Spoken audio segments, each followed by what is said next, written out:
Hi, everyone. This is Jordan Ramirez, and you are tuning into a brand new episode of Film Talk with Jordan Ramirez.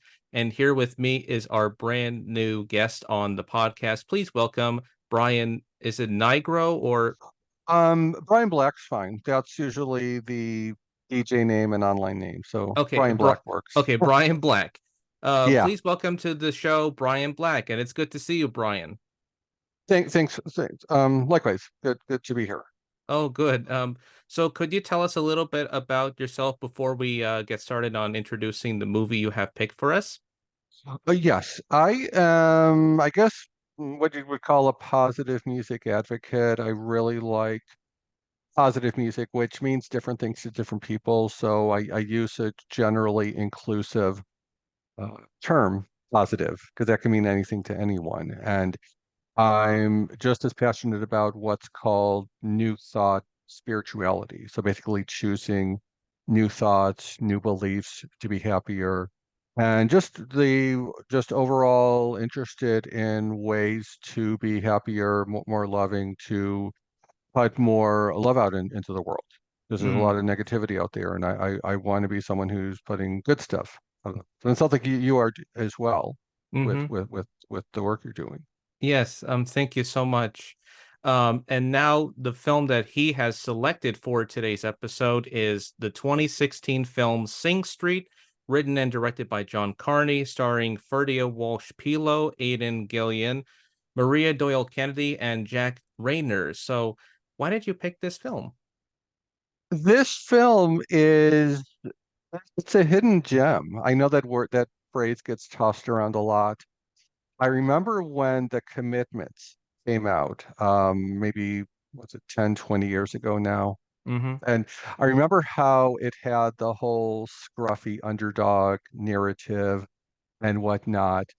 And I remember thinking for the longest time, there's never going to be another movie like The Commitments, which is commonly regarded, many people, as the best rock movie ever made. And I would still hold to that assessment.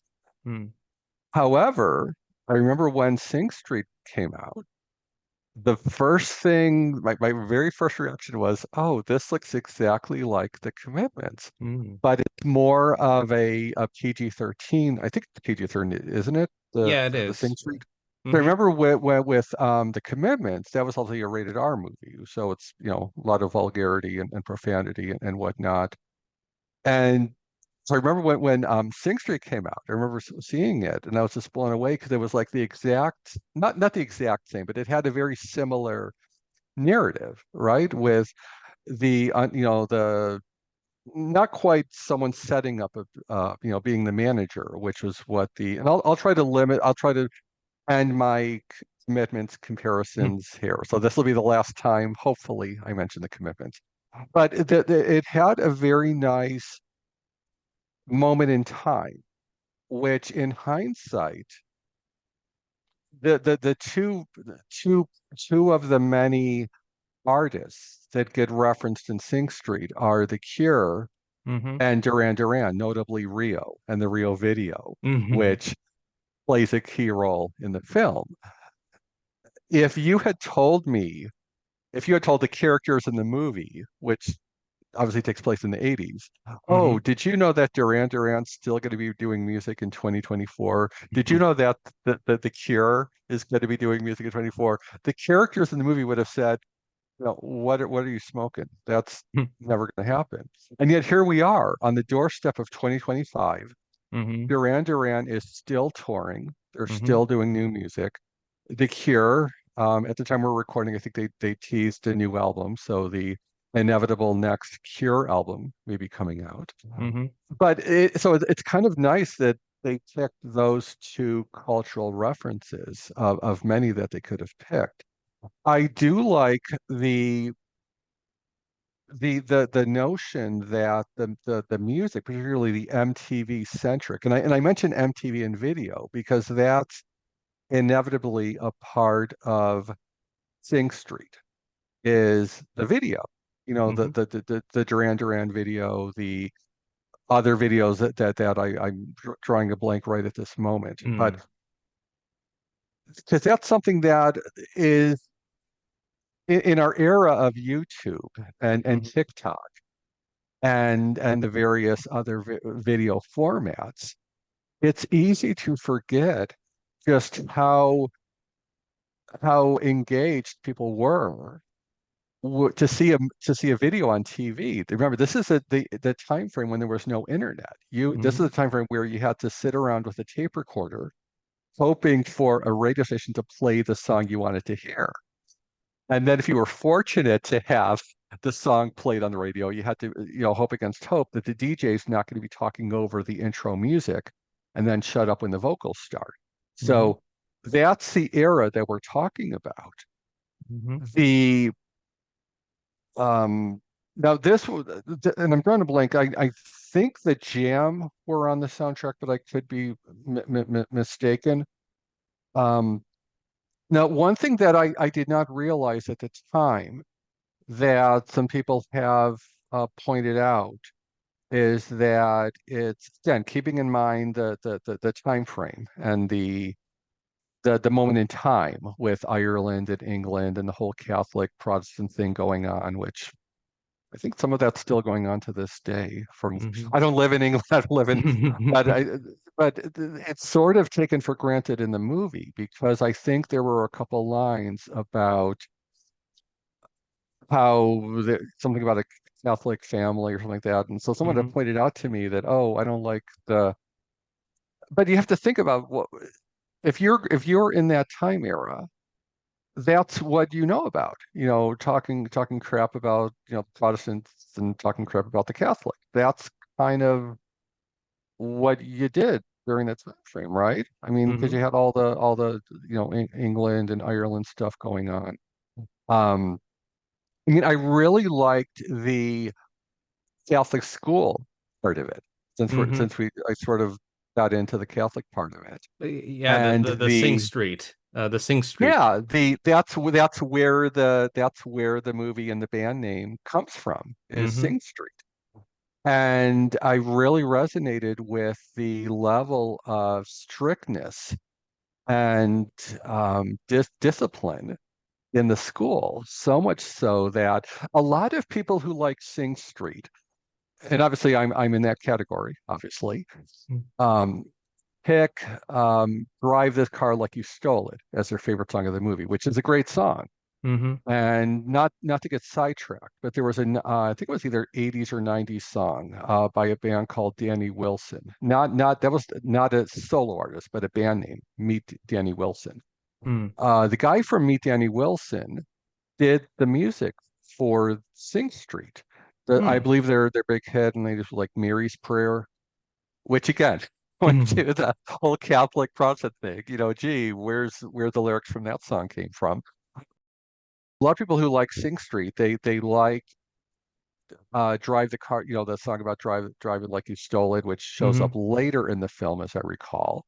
Mhm. I, however, like the Brown Shoes song Mhm. because that was one of and if you haven't seen the movie, a lot of the lyrics will just fly over your head.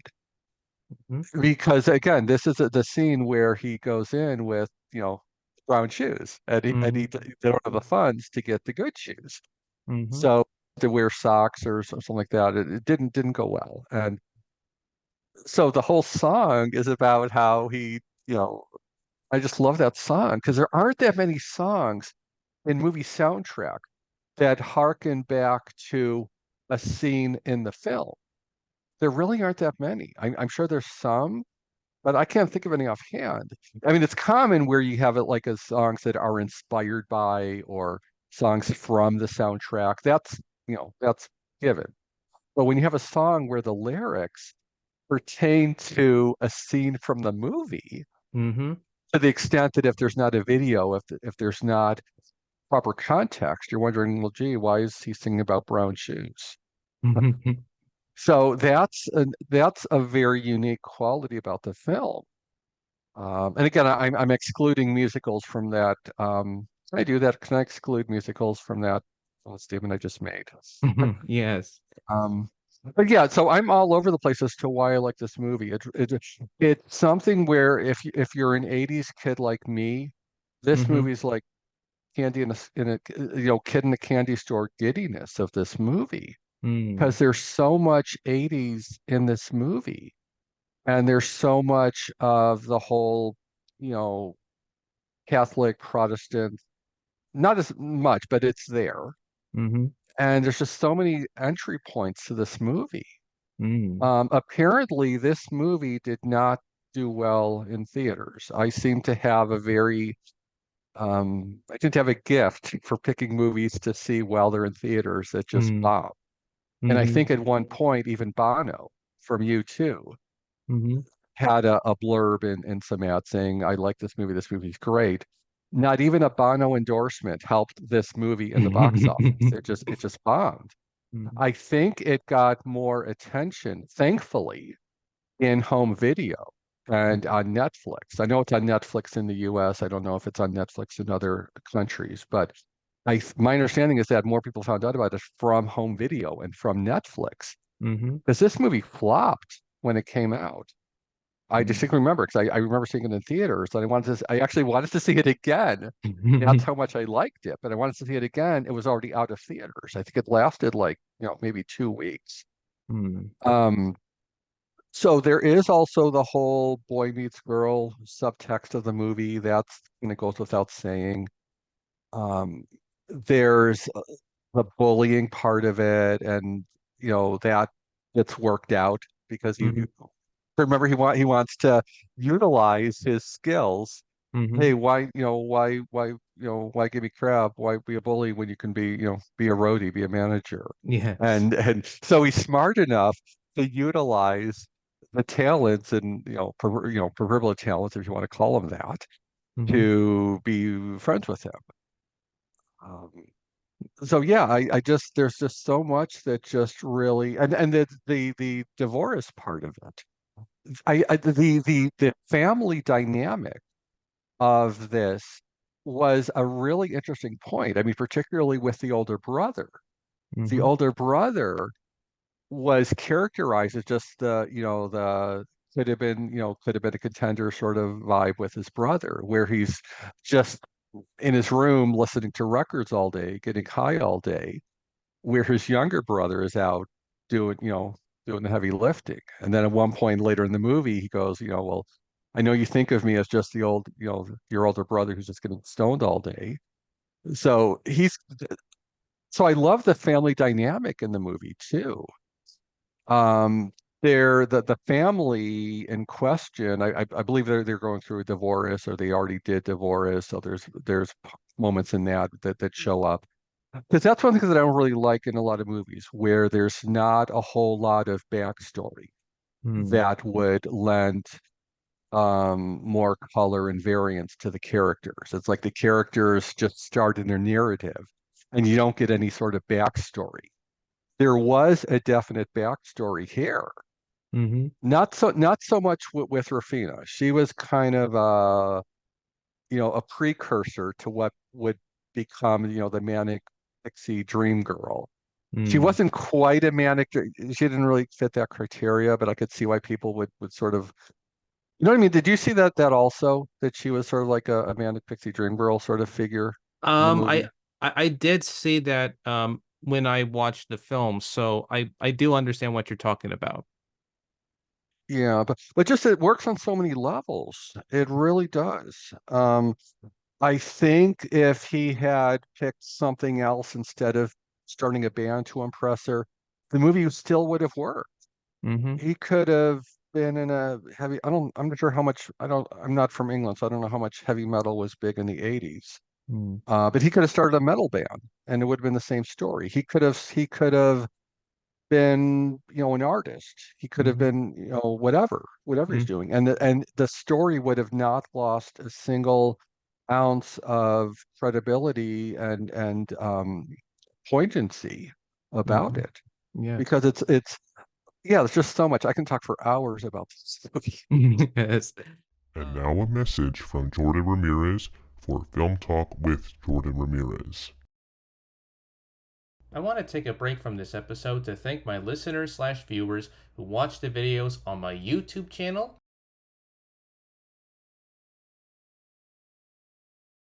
and listen to each new episode on Spotify. While this show is a labor of love and passion that isn't about the movies that I like, this is also a show that is about the films that you like. Have a film that you want to recommend to the podcast? Make sure to recommend it in the comments section on YouTube and on Spotify, and you will receive a shout out in a future episode. Want to be a guest on the podcast? Click on the sign up form link in the episode description for further details. If you like this episode or my previous episodes, make sure to like, share, and subscribe for more interviews in the near future. The goal for this channel is to reach up to 100 subscribers both on YouTube and on Spotify. It's just that easy. And now, back to our regularly scheduled episode. So now that you have talked about why you picked this film, did you also in the after when you were talking about the film, you mentioned like the connection because it was something that resonated with you because of the decade, or was it the music that resonated with you, or was it like the everything about it that sort of like said this was something that I can resonate because I might have lived in that specific because I lived in that era. Well, a little of each. It really is a little of each. Particularly the music. Mm. There are, and I'm in the category of people who love The Cure and Mm. who loves Duran Duran. It sounds kind of weird, a guy saying that he loves Duran Duran, but they're good. Mm-hmm. If you want to, but yeah, so I do like that. Um, so all of the above. I know that there was a part in the movie where they described The Cure as happy sad. Yes. Describes The Cure as Mm-hmm. happy sad to people. How else do you describe it? And I don't think there was a Cure. I may be mistaken, but I don't think that there was a Cure song in the soundtrack, wasn't there? Or was There it a no, there was a soundtrack, and I think I'm trying to find it right now. It's called In Between Days. In Uh, Between Days? Yeah, that is a perfect example of a happy sad Cure song. mm-hmm. And how do you because it's got the sort of mopey like the I don't think the Smiths. I think that was a missed opportunity in this film that they did not mention the Smiths. Because if they're Mm. going to mention the Cure, if they're going to mention Duran Duran, if they're going to mention what they did, they didn't mention the Smiths. Mm. And that's not, that's kind of a frivolous criticism, to be Mm. honest. I'm kind Okay. of, feel embarrassed pointing that out. But yeah, to answer your question, it's all of them because if someone is familiarizing themselves with Duran Duran, again, 80s era Duran Duran, Mm-hmm. um, Depeche Mode, that's another one. Depeche Mm. Mode's still rocking it in Yes. 2024 and into 25. If someone's getting into Depeche Mode and Duran Duran and The Cure today, it's probably going to be from Spotify or from YouTube or from something else. It's not going to be the same level of discovering it just for yourself and finding out, oh, there's something besides, we built a city. There's something besides Kokomo, but there's actually some cool music in the 80s. Mm-hmm. So I do think it absolutely does relate to that moment in time because I'm happy people are discovering that music now. They should. Mm-hmm. It's wonderful music, but discovering music via Spotify and YouTube and the various other Um, ways we discover music now, it's just mhm. not the same as seeing a video on TV where Simon Le Bon and the rest of Duran Duran are on some yacht thinking about Rio and having it right in your living room. Mm-hmm. Because when it's in your living room, who's there? All your family. It's not like, in your, earbuds on your cell phone or wherever. It's everyone's looking at it. So Mm-hmm. it's like a whole family exposure to that. Yes. So I remember that growing up is we didn't have MTV because it was like Catholic household. We didn't have cable. So Mm. but we did have, the Friday night videos and we did Mm. have the moments where regular TV did show the videos. And when it Mm. did, everyone who was home heard that as well, unless Mm. they were, outside in the back. So yeah, there is a definite moment in time that if you were not there, if you did not live through it, there's not really a way to really describe it. Hmm. So yeah, so all of the above. Yeah, and don't forget that in the movie they were making their own music videos. Exactly. Yeah. Yes. And that's something that for no one made their own videos back in the 80s. The only one who did it were the big popular, everyone knows them bands. Mm-hmm. If you're some band just starting out, like in this movie, Mm-hmm. despite MTV being the norm, you're not making videos. You're just not. I mean, that's the norm now. It Mm-hmm. it sort of became more of the norm in the late 80s, Mm-hmm. 90s into the aughts, to the point that it's kind of a given now. But no, back in the 80s, no bands really made videos. So yeah, you're right. So that's a very unique part of this movie as well. Mm-hmm. Because you would do demo tapes. That you would do. You would Mm-hmm. do flyers and flyer your neighborhood or, wherever to let people know about your show. That you would do. Mm-hmm. But to do a video, particularly when you have to have this whole, the big bulky camcorders, which is how they had it set up there, that Mm-hmm. a lot of people were not doing that in the 80s. They just Mm. weren't.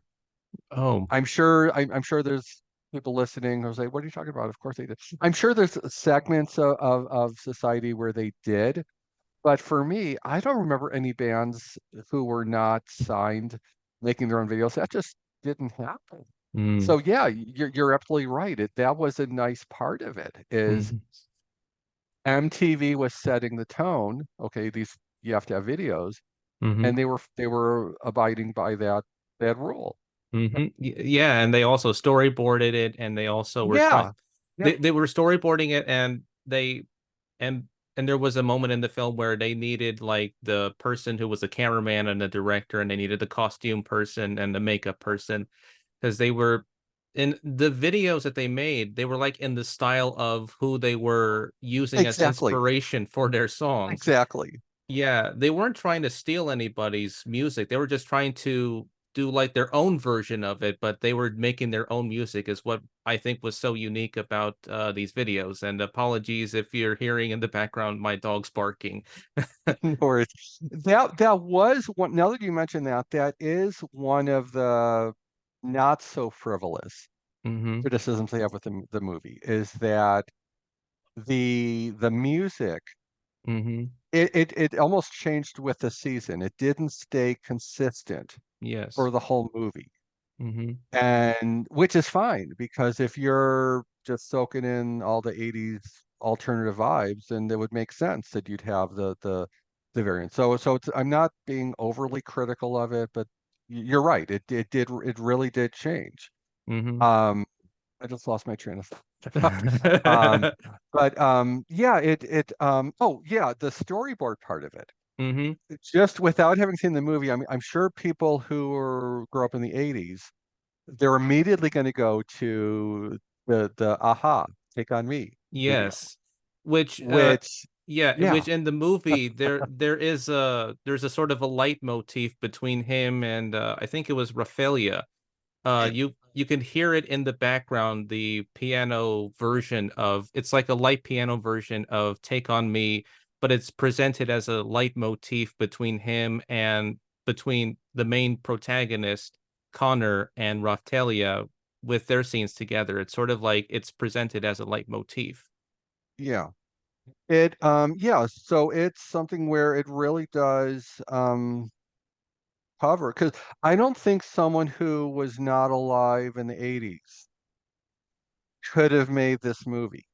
They just Mm, couldn't, no. because even with the 90s, by the time the 90s rolled around, you didn't have that same level of, oh, I'm discovering this, no one else knows, that you did in the 80s. Mm, So even in the aughts, there's no way this movie could have been made in the aughts, hmm. because you just didn't have. But yeah, you're right. It really did. Um, they worked in the aha masterfully, like you said. Yes. They really did a great job with that. Yes, they did. So now that we have talked about your sort of connections with it, you mentioned in your registration, we talked a little bit about what you call positive music and new thought, spirituality, music, and culture. So could you elaborate a little bit on maybe these topics as to what the audience can learn from them? Yeah, new thought is a term that pertains to what's commonly called spiritual, not religious. In other words, if someone is looking for more, answers from what their spirit, from their current spiritual, um, you know, regiment would Mm-hmm. be, which is to say, if someone's happy being Catholic, if someone's happy being, whatever their flavor of spirituality, this does not really pertain. But if someone does have that restlessness where their answers are being met, new thought is basically a spiritual practice of choosing new thoughts, choosing new beliefs. So if someone's believing a belief or a thought that's not leading to their wellness, their wholeness, their happiness, then try a different belief. And what I mean by that is there are different organizations, different movements within New Thought. For example, Unity is one.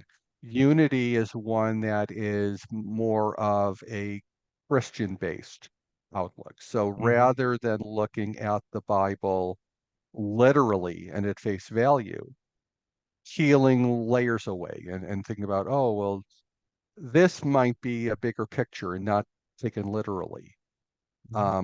Their science of mind. Science of mind is another part of New Thought, based on a book by Ernest Holmes called Mm. The Science of Mind, Okay. where, again, same thing, where a lot of the beliefs and practices and traditions that people grew up in, many of them are Christian based. And and it's great, and that works for a lot of people.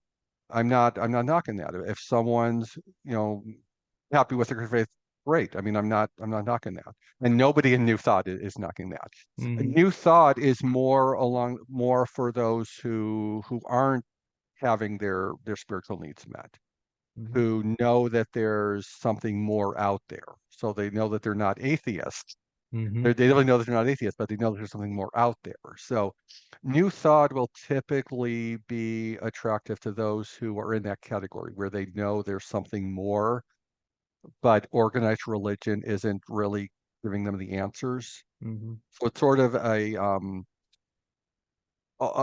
alternative way of looking at spiritual matters without having it be in the traditional organized religion context. Mm-hmm. So yeah, now that we have talked a little bit about new thought, spirituality, music, and culture, as well as positive music, is there a connection between this film and what you have discussed about pertaining new thought? Well, I would say yes, because obviously, again, going back to the point in time where this happened, Mm-hmm. the whole point of this movie is looking at things differently. The Mm-hmm. whole point of this movie is, and I even the ending of the movie, I'm not gonna spoil it for those who No, haven't no. seen it. The A lot of New Thought is about not just choosing new beliefs, not just new thoughts, but then going the next step and taking the next step to get it into action. Mm-hmm. So I would say it absolutely does. Mm. And again, I'm not going to mention anything about the ending, No. but the ending really does speak to a lot of what New Thought is about. If something is scary, if something is terrifying, but it's Mm-hmm. in your heart, if that's what you're called to, I don't like the term, call to do, or what's yours to do, but if there's something that's just dying in you to get out, and you just have to get it out, and without any regard for what people are going to think, that's a large part of New Thought, is Mm-hmm. just taking that leap of faith, so to speak. Leap of faith, obviously being a more, all-purpose phrase. But so I would say absolutely, because if the main character never took that extra step, if he didn't walk across the schoolyard to meet Rafina, there'd be no movie. There'd No. he'd just be going home again, hanging out with his brother, who's smoking pot all day and giving him new records to listen to. That would be the whole movie, and that would be not a very good movie. Yeah. It might be a good movie. I don't know, but I like the movie that Sing Street is better. So Yes. I would say it definitely does tie in, because that's a lot of what New Thought is about, is being happier and taking risks to be happier. Yes. I mean, I think we at one time in time we've all heard that phrase about how what you want is on the other side of the rejection. It's on the Mm. other side of, because let's be honest, prior to meeting Rafina, Mm-hmm. this is a kid who, you know, it's hard to say if, you know, if he'd be bullied more, if he'd Mm. be, so yeah, it's something where as an example, he decided, you know what, I'm going to take this risk. Mm-hmm. She could say no, she could say something worse than no, but I'm going to take this risk. And he did, and then we have a movie to show for it. So Yeah. now a lot of New Thought gets criticized, and I'm going to be very clear about it, rightfully so. This Okay. is a very fair criticism that it gets criticized for, is that it's very self-centered.